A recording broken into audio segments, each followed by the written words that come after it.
Hi, so my name is Hodakovskaya. I am a Bezlio developer for the library. I've been a Bezlio developer for about a year. Previously, I worked with the PC mobile startup with Mainspring. And today I'm going to talk about a JavaScript library called Hodakovskaya. We do use it extensively.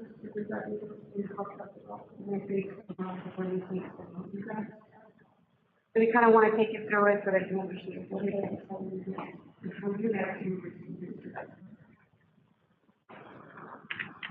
So the official definition of require.js is it's a JavaScript file and module loader, which probably means nothing to you, but if you are aware of the basic HTML structure in an HTML file, you have the body tag, the head tag, and you also have the script tags as well, to bring in other JavaScript libraries where you can. And these are libraries that are written by Bezlio, third party, or libraries that you can write yourself and place it externally and bring it into your application. And require.js really replaces these script files. And one of the things that changes when you use require.js is your code is loaded as one path. And there's an added benefit to that because then the application side increases. The files are loaded separately from your application. It still allows you to debug the JavaScript files, but the size of the application is much smaller. And it does change the scope of the code. I don't want to really get into the details of scope, but when you use script import a JavaScript library, it's available everywhere. So if you include it in your base HTML page, it's available all throughout your application. When you use require.js, it's only available to a limited part of your code. So require has a callback. So these JavaScript libraries are really just limited to your callback function. And inside of a Bezlio, this really is a good thing because it doesn't clutter up the rest of the application. And you can bring in libraries that you write yourself, or you can bring in libraries that you want to bring in that somebody else writes. So we use it very extensively in Bezlio apps, and it helps us a lot because it keeps things clean, keeps things organized, and it doesn't increase our application size.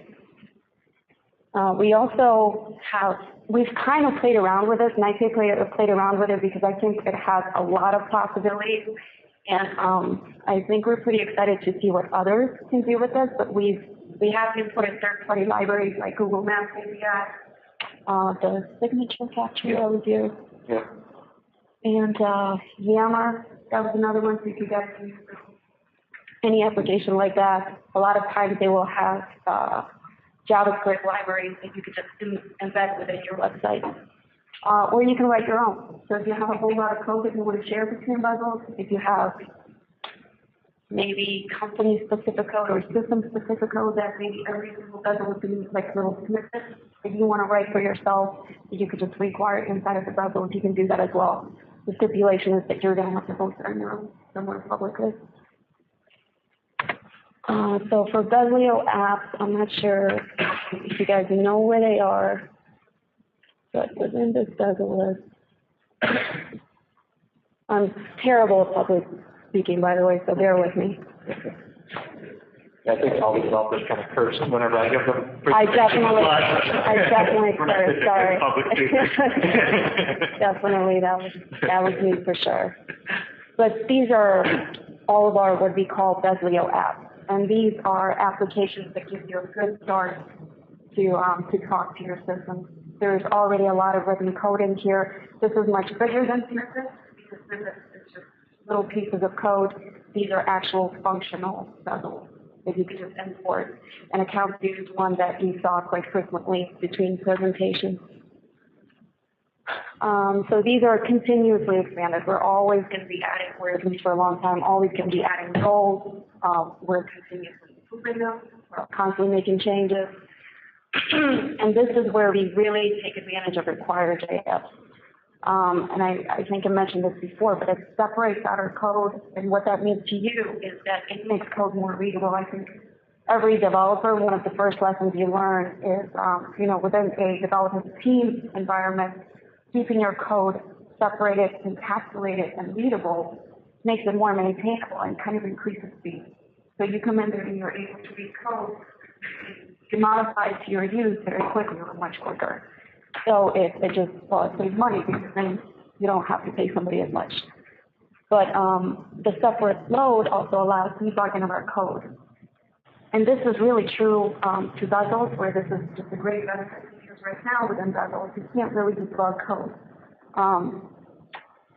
And this is mainly because we take our production code and we zip it up, and then we mangle it, and then we mungle it, and then we uglify it. That's a term. That's an actual term. And we just make it as small as possible, and we place it on the server so that when you load it up, it just loads up as fast as it can. So when you try to debug it, it's really just makes it quite impossible because it's just a jumble. You're not going to be able to read it. It's very unreadable. You'll be my hero if you're able to debug it because I wouldn't be able to do it. But as an example, I'm going to look at this accounts view, which I have on my homepage here. And I just kind of want to dig inside of it.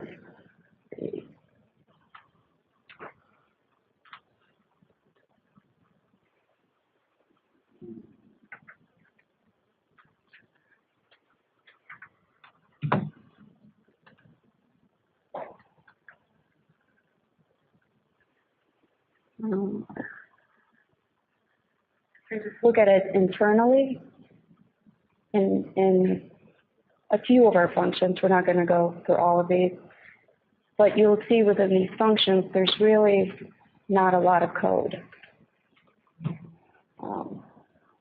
And this is where cleanliness really comes in. What we try to do on our side is we try to keep our naming conventions very self-explanatory so that you know what our functions do.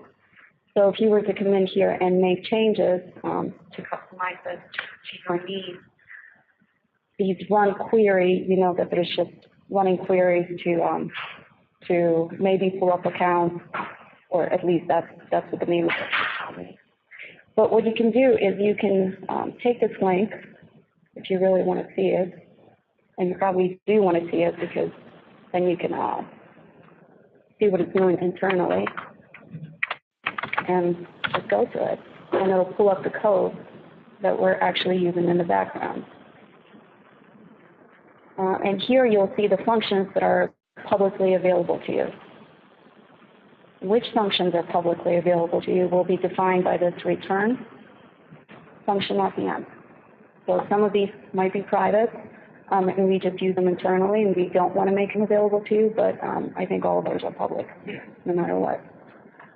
But here you can actually go inside and see what this run query does. So if we didn't use require.js, all of this code would be inside of here. So if you wanted to include a connection, one connection, or if you wanted to add a stipulation like an if statement there for some reason, in order to do a refresh, or you don't want some of the connections to be refreshed on the refresh. It's a lot easier to modify this code versus a whole bunch of code. Let's see, their ng on init has different code inside of here, and you can take a look in here as well.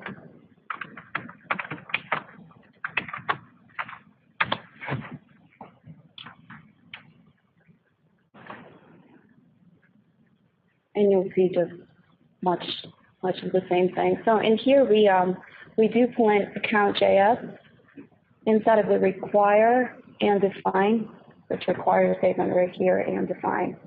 The first parameter is surrounded by these square brackets, which means it's an array. And this is an array of dependencies.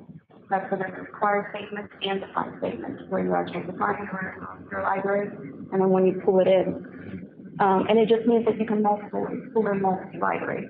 Or if your library depends on other libraries, whether it's third party, whether it's a line of service, you can pull them in here as well. So what we're doing here is we're pulling in an account.js file, which I believe we looked at in here. We pull it in locally, because you're already on the server. So on startup is already posted on the service, and you just pull it in locally. It's much faster that way. Because we also need to run queries, so we have that as a dependency. And you can really pull in as many things as you want. If you see something, some kind of a function that you find useful and you want to use it within another bezel, go for it. This is what it's there for. You know, so if you want to, if you're writing a custom bezel and you say, hey, I really like or account this with this function just required, and it'll help you develop down the road. And as we're building this out, or you know, as requests come in, you know, hey, if you really need the function for all of our bezels, which is really helpful, we'll just put it out there, and these guys can just require it. Everybody can require it. So those are Bezlio apps.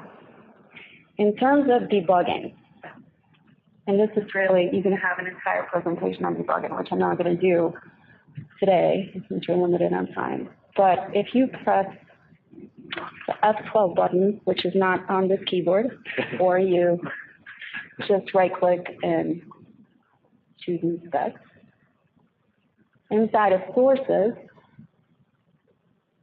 what you should see is the Bezlio app.bezel.io, and that's because of this thing right here. And you'll see all of these files that were pulled in by Chrome. And you can click on them and actually, one, see the code. You can see them here as well. But more importantly, you can place breakpoints. And as the code is running, you can actually debug it. So if you want to see internally what kind of data are coming in, because there's either a data bug or there's a code bug, you can break it down in here. So if we exit out of here, and this is on data change, so this is a good one for refresh. This is initial load. It's initially loading the data. You can actually go inside of the bezel and you can see all of the data on your bezel. And you can see, right now there's no data that's actually been came in because it's initial load, so everything is empty. You press this little magic button here, which says go. You know, a good one is probably going to be to place a breakpoint here. Here we go. So now you can see that we do have some data, and you can go inside of here and you can see that you are returning 42 accounts, 22 contacts, and you can see the details of the data. You could see the details of your variables. So like a selected account right now is undefined. There's an F10 button that will take you further, which I use shortcuts. I'm a shortcut person. Do you know? I don't actually know. Yeah, me either. Oh, wait, maybe down here, I think. Oh, I see it. You're right. Yeah, here we go. So what do you want to do? There's step over next function call. There's step into next function call. So if you're actually on a function somewhere, you can step into it and it'll automatically just take you to that file and go inside of that function. This is for anybody who hasn't debugged stuff before. Debugging is magic. This is how you find all of our bugs. But in here, you can now see that's been set to an object. And this is really how you take it step by step and figure out what's causing the problem, because once you find the problem, you can fix it better. And it makes it easier for us as well. Has that been pushed off? Signal on? I'm deaf, yes. Am I deaf? Oh, that's right. I see. Those are the changes. Functioning. I'm even deaf. This is where you have the new signal R stuff, which is faster, but obviously this is the kind of stuff that we're testing right now. There's quirks, that we still have to fix. But there are a lot of really, really good tutorials out there. There's a YouTube video, and this is all written by Google, it's provided by Google. This is from an I/O conference that Google has yearly. This one particularly is from 2010, so the data or the information is a little old, it's 7 years old, but it takes you through the basics of Google Chrome Debugger. That's when they really first rolled it out, so it's going to take you through the basic things. So there are updated videos as well from 2012. I think there's like 2016, but that's really the enhancements that they made. So this is a good starting point. And then this is their actual documentation. It's not letting me go there. That's okay. And documentation, when you take a look at it, I mean, it's kind of, well, intimidating at first because there's just a lot of information. So if you ever have a lot of time on your hands, you can go through here, but you probably just would get a lot of information from here. Just get the basics of how to debug if you're interested. But this, I think it just gives you a lot of power to be able to look through code and be able to step through it to really figure out where the issue is. Or you just talk to us and say, hey, I have a problem. Your code's not working. One of the things about that, it also says like the dramatic problem you can just catch on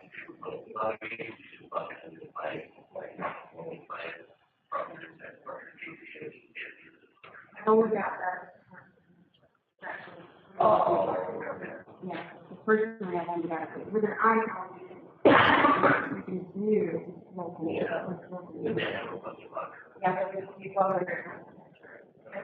I haven't been able to make it work in an icon. There's a third-party JavaScript library. You can actually do that. I've got it for everything. That's amazing. Like you can require it in, and actually it basically turns your PC into like a server that's receiving all like JavaScript. I don't know. It was crazy how it worked. I have to dig up what the name of it was. Pretty sweet. People come up with everything these days. So getting into third-party libraries, I'm going to take you through 3 third-party libraries that we've already used, which is Google Maps API, the signature capture, and Yammer. There's really kind of limitless possibilities here. It's just a matter of going out there, finding, code that supports require, and you can basically require any JavaScript library, really anything. As long as they have the JavaScript hosted somewhere that you can actually pull in. But let's go through Google Maps API, and you can kind of go inside of Google Maps API and see how it works.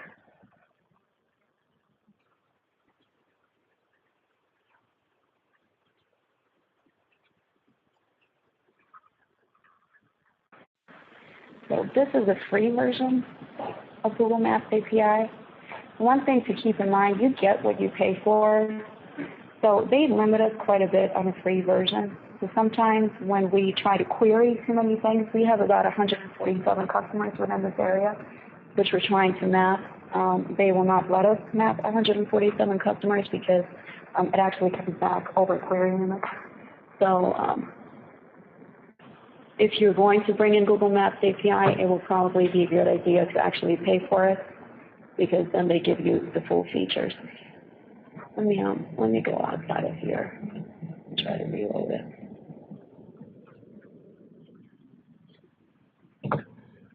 So you can actually see the little.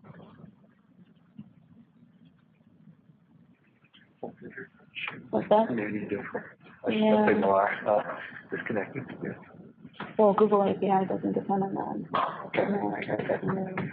It is because it just at some point stops letting you do queries. Yeah. And it says over query limits as the status.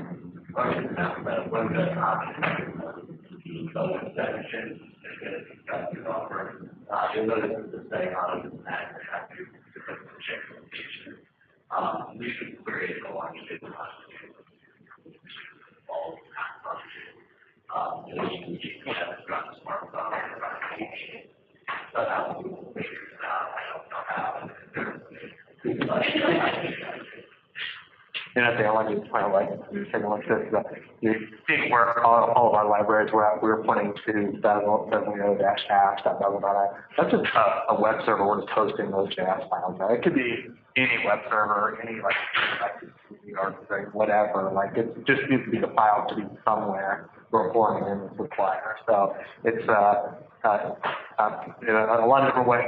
I do recommend if you're using, if you're thinking about using Bezlio and source control, GitHub is an excellent place to actually set up your code for that. You can basically store all your JavaScript files out there and get under source control then, and you can acquire from GitHub. And if you use a thing called logit to do it though, so just kind of keep that in mind. It's if you are in GitHub and looking at it, and you can look at the JavaScript, like you get all this decoration on the web page with not JavaScript. So that's what raw Git does. It gives you a raw version of the file you can include in. It's excellent for that, and then you can kind of manage all your code that way. I'm just curious of what this actually comes back with. I'm going to lock the, yeah.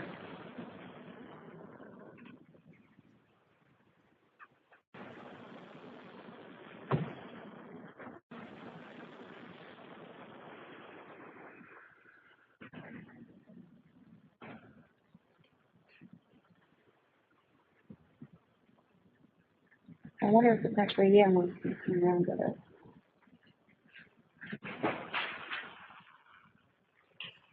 So if we use one of your apps to build a Bezlio, do you guys update the app that automatically translates the one we have created, or? I think that's a good topic. It's kind of somewhat related. John was actually asking about this one. The way that our apps work, up until fairly recently, we had our app kind of run GitHub. They had all the JavaScript libraries up there, and the Bezlio export PHP that thing actually import from GitHub.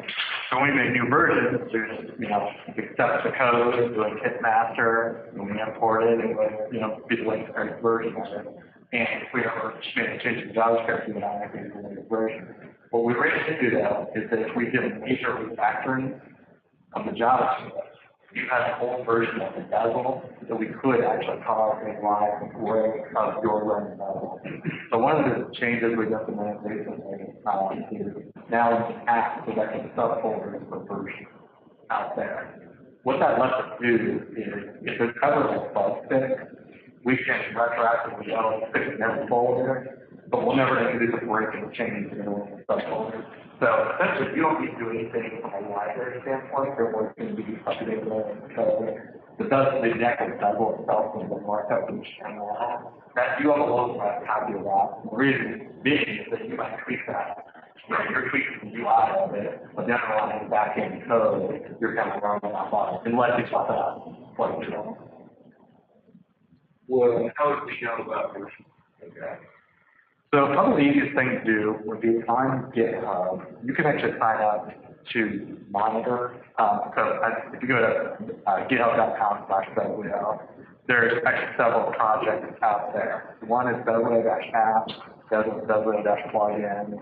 I think those are kind of 2 minutes to be interested in. You can actually monitor those. There's a little notification tool on there. And you can actually start to get notifications each time something happens out there. I recommend kind of having your finger on the pulse of that to actually monitor those because you can actually get comments of like these kind of issues that are going into it. And you can control the level of detail that you get from GitHub. Eventually you'll know not only when things come up, but also maybe when bugs been entered, so you can be aware of them. Enhancement requests are in, who's got assigned to. We're pretty out there and open with everybody as far as where all these are. So it's kind of meant to be a very collaborative thing.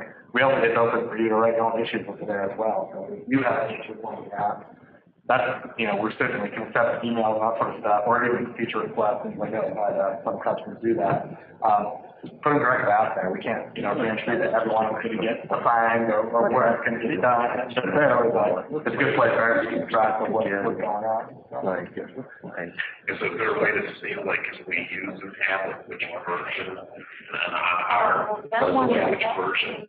Yeah, this is coming. Go back and changes between The versions. different right now, So first, it's actually running before we takes a little while.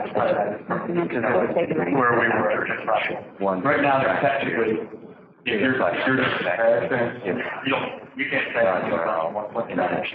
You kind of need that. So you can't compare that to no, the status is, could it'll be a heck of a lot easier though, we'll work with you guys on when we have been, switching over the diverse subfolders, then you'll know exactly everything. You get tools to tell you what happens to the you get not only like code differences, but also like the narrowing, like the human issues that are resolved. It's a lot easier than that. We're going to have to reinstall with that brand new. You need the delay. So long as you kind of tweak either the code or the UI, like that's the easiest thing to do. Yeah. I think if I came up with this part of what we also use require so much is because we can do like subtle code changes. Like we'll keep it so there's breaking changes, but since they're required from the server, instead if there's a major specific code change we have to do, we can just do it server side instead of everybody has to refresh that. Yeah, really the only stuff in any of our apps, and the way we try to build our standard on the apps, the only stuff that is actually installed within your Bezlio account is actually HTML. And then we just put like little jump points and actually require. That way everything else can server side. So if there's a bug, it's like legitimate, you know this is a bug for everybody, we'll fix it, you don't have to. Yeah, I just go through the code. And you can do the same thing too with your apps, even if they're like specific to you. You can have it with all your job code. It's out there. it's doing it now. Like, But I'll still take them too. you can like see it in Bezlio. Yeah, make a flyer and all that. Your browser is actually very smart about that. And what happens is if you, like, let's say you log into Bezlio and it didn't actually run in your Bezlio yet, and you try to go up to that, like, sources, you wouldn't actually see your JavaScript files yet. It's only as soon as they're needed that it actually requires them to pull them in. But at that point, they actually don't dispose of it until you actually leave the site essentially. So if you have another Bezel that uses the same library, then it's just going to say, oh, I need to re-pull this in. I just got it right here. So, yeah, it's pretty smart about it. But for the Bezlio, we just do require each one. That's right. Yeah, you need to do the require inside each individual function. That's right. Yep. Yeah, because as soon as you leave this callback function, you lose the scope. Yeah. No longer available, so you'll need to require it in. So we're, for some reason, it's not showing the markers, and we think it might have something to do either with the network or just an older computer itself. So we're going to take you through the code, but essentially what you would see is it does show the current location of where you actually are, but what you would see around it is the account, basically pin markers for each account. And this is a GUI provided by Google, so you can do everything with it that your Google Maps on your phone with you dragging, zooming. But the way we bring in the library is we initialize it on our ng on init, and we provide the actual code. This is coming from Google Maps API documentation, which I'll show you the site where it's actually at. You guys can take off with it. But as soon as you bring in the library, Google.map, where this Google variable becomes available to you, and there are several classes or objects on it. Map is one of them. A geocoder helps you actually figure out either the lat longitude of an address or an address of a lat longitude, vice versa. This is where you can actually place the markers for either your current location or location of your customers. But what this Bezlio did particularly is you took your current location from your navigator.geolocation. This is a snippet code. It takes your current location and then finds out in what state you're in, and goes out and queries your account, pulls it, accounts for that state only, and then it maps them on the map. And when Google Maps actually does decide to behave, this might just be the fact that this is a free version. It actually looks pretty nice. And it's pretty useful for salespeople out there. I'm not a salesperson, but I think if I was, it would be pretty useful for me to see who's around me. But here is where we actually pull in the data, where we figure out the states. And the way that you know that these objects are available to you is through their documentation. And Google really is very good on documentation, and they will provide the API for you. They will kind of take you through on how you can include their code inside, so here's where you see the HTTPS map. You do need an API key. Our API key is the free version, but they do make paid versions available as well. Here's how you create markers. But there's other options here as well. You can create marker clusters. You can create heat maps. I think they have other things here as well. We didn't get into this area, but the code looks pretty straightforward. I think in their example, they use earthquake data. They pull it live on a server somewhere, and it's constantly updated. So this is just earthquakes happening all over the world. And surprisingly, Puerto Rico gets the most earthquakes. Not big magnitude, but the most earthquakes. And you can see that here, actually, and this is something that's available. Wait, do they show it? More detail in here. Right, so these are circle maps. This is available. Again, code looks straightforward. You can use it for anything, but here's where you can place things by address, by location, but then add an attribute to it as well. And here the attribute is magnitude of the earthquake. And you can see that the biggest magnitude happened right here.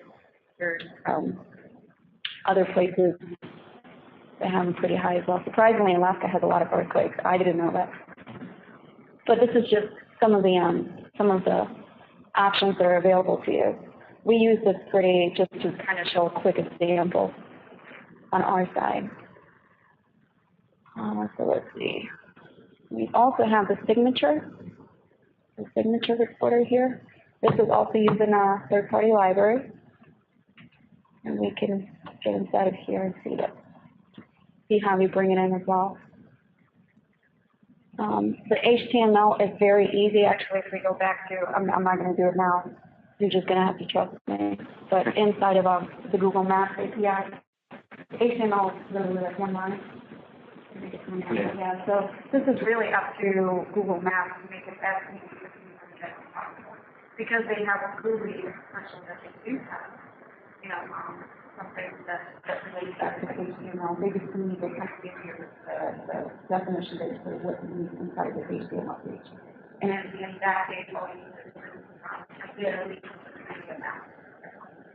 in this case, for this library, you need a canvas with an ID of something. It really could be anything because you actually define it, what it is inside of here. So we bring in the library in here, and right away what becomes available to us is signature tag objects. And again, this is just go to their site, and they provide the API definition for you. And you can see the kind of things that you can do. We can take our save button, and using JavaScript, we can catch the click event, and then we can do our own stuff where we actually go and query. I'm sorry, we don't query things. Once we get the data back, we save it to a file somewhere. This could be per customer. You can save it anywhere you want, and add whatever logic here you want. I think Stratton's great.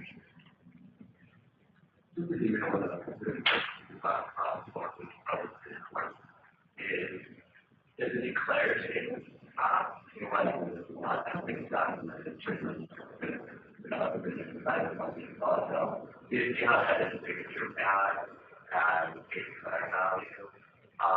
that is specifically for the compiler and not to give to a compiler error. It doesn't understand that argument is very well, you do it using private. I don't know if it's on by the You have to take it. You just have to make a declare on there, and that will help the compiler to be like, hey, this is not here's no part of that. yeah, actually, yeah, so in kind of show off signature tab. I think somebody else had it in their presentation. I think you guys did, yeah. But just to show that it does save, or you can use it. save it to a file, it places it on a file in the server here, and we just have a little bezel here to pull it in, to pull back the file. Something where like chips file out of the network, and you can name it whatever you want, including moving variables from, like, it might be like a ticket number or something like that, and save that much to the folder out there. Section on the Bezlio, any place that the BRDB server has access to, so anywhere in the private network. Yep, exactly. And we also do have, we played around with a Yammer third-party app. And again, this is one of those that it doesn't like the network, it keeps telling me the network has been reconnected. One thing to keep in mind with third-party apps have third-party bugs. You have no control at all. You can try to debug them, but that depends on how clean they wrote their code. They might minify their code as well. If they did too, it might be really difficult to debug. Honestly, I have no idea what's going on with Yammer here. We have, I guess we wouldn't be able to show it on here just because it seems to be related to this environment. Yeah. I mean, as you almost said, a lot of you probably been through the original web, and after that, you can kind of see it. It's like a little Facebook-looking thing. It's literally almost like an iframe version of the Yammer website, but it's even better than that, than an iframe version of the website because it's like actually a component. And literally, if you have Yammer, this little thing on the sidebar, it's like click here to find how to embed it, basically, and it gives you all the code that we're showing here. They also kept it plain and simple. Here, they require a div with some kind of an ID that you end up specifying inside of here. Here's where we bring in the library, we get the VM object, and we know by their documentation that we need to call connect.embed feed, then we give it the container that we want them to insert their GUI into. And then the network, this is our Yammer network. We have a group named Bezlio, which the feed ID, that's what it actually goes back to, and we tell it that we want to show the feed for this group with this ID. So what you would see is, all of the stuff that we kind of put out there. And we all kind of pitch in. I think Eli pitches in the most on that one. But these are just some of the things that we brought it in for. I think Google Maps API is the one that I personally was most excited about, just because there are so many possibilities, and you can really do so much with the data, and with large data sets, where you can actually kind of map it out and get creative with. I'm not a very creative person. Usually I wait for other people to come up with the creative stuff, and then they just tell me that they need it done.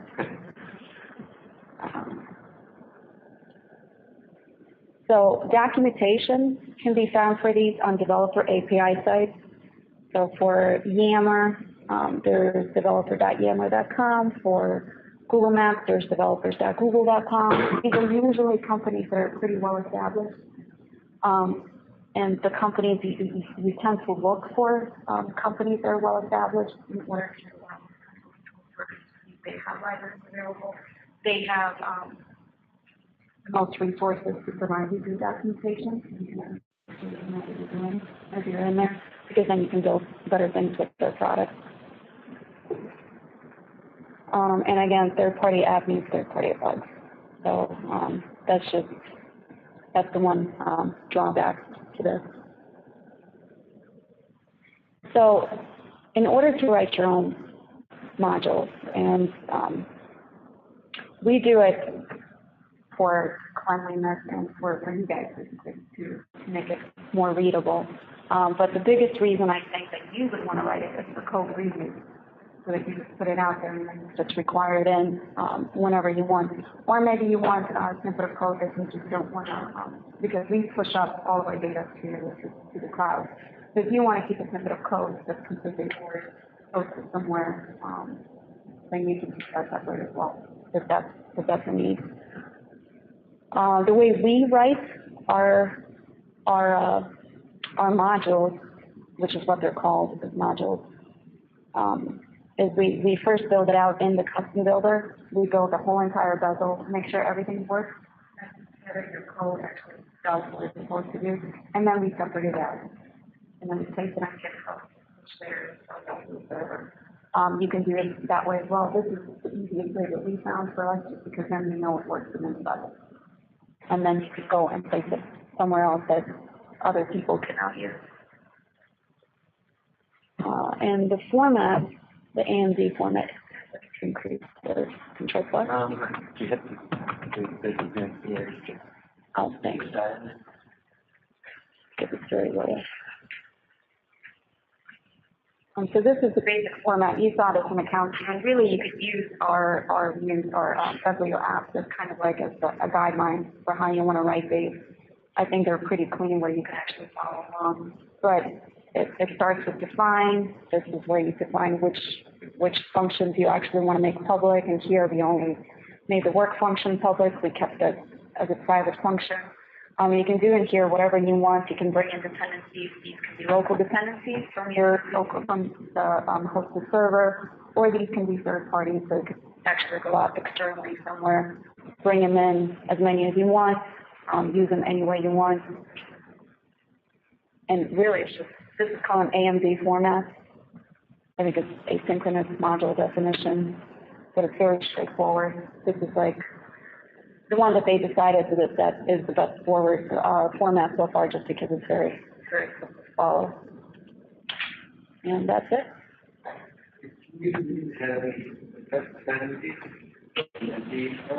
Or Yeah, exactly. we have a lot of like that. Yeah, we do, yeah. Yeah. Right. I don't even know if you. I think a data change, account.js. Yeah. Yeah, so here we go. So you don't even, nothing, nothing. You can, it's not for anything. Yeah. But keep things cleaner.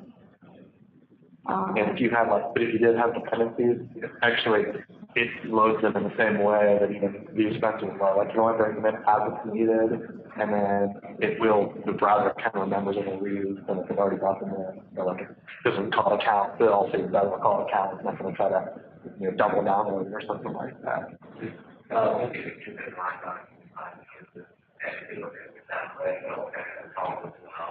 Is that there's one thing you can do. So you're including libraries that have dependencies on libraries. If you put them in order, you're running out of time to do that if you take all the libraries at the same time. So if that's a part of the thing you say, load it in, set it in, so you present that way of control. Yeah, so Google Maps had a required config in there, but that is the config object is available. And you can configure it. And there's really a lot of documentation on required JS. Required JS has its own site. But the config file has like 3 pages worth of documentation itself. You can do a lot with it. I think we bring it in here. Yeah, so we bring in public libraries and require JS plugins to load this into. Well, I just kind of came from the Google documentation too. We didn't necessarily write that ourselves. We don't really know why. Yeah. We have no idea. Any other questions? Yeah. Or it's like this kind of nature of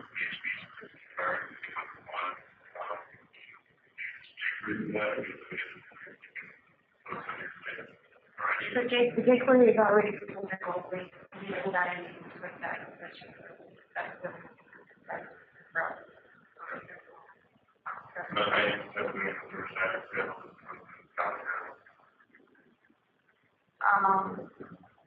If you can run it using jQuery, that's how you do it.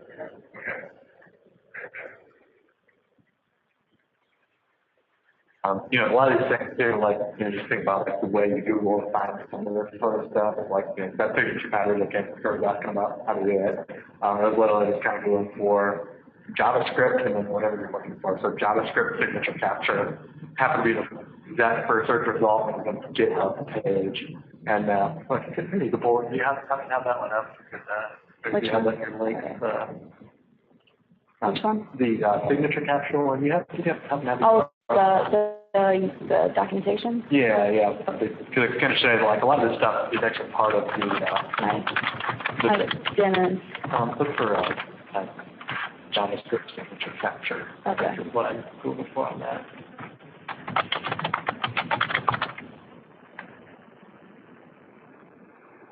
Signature pen? That's that first one, yeah. Yeah, that one. HTML part. that one. Yeah. So, you know, this is like an example of this, and it's like somebody just posted a little open source project out here. When you kind of get used to GitHub, like, you kind of know our GitHub works like everybody else's GitHub. We have all the files, and then you scroll down further, you'll see the documentation. They basically tell you, okay, so here, they're talking about using the script tag, but we've translated that to, well, you can just require so the script tag to kind of pull it in just as you need it. So that's where we got that URL from for it. But then after that, like, you know, you get down here to usage.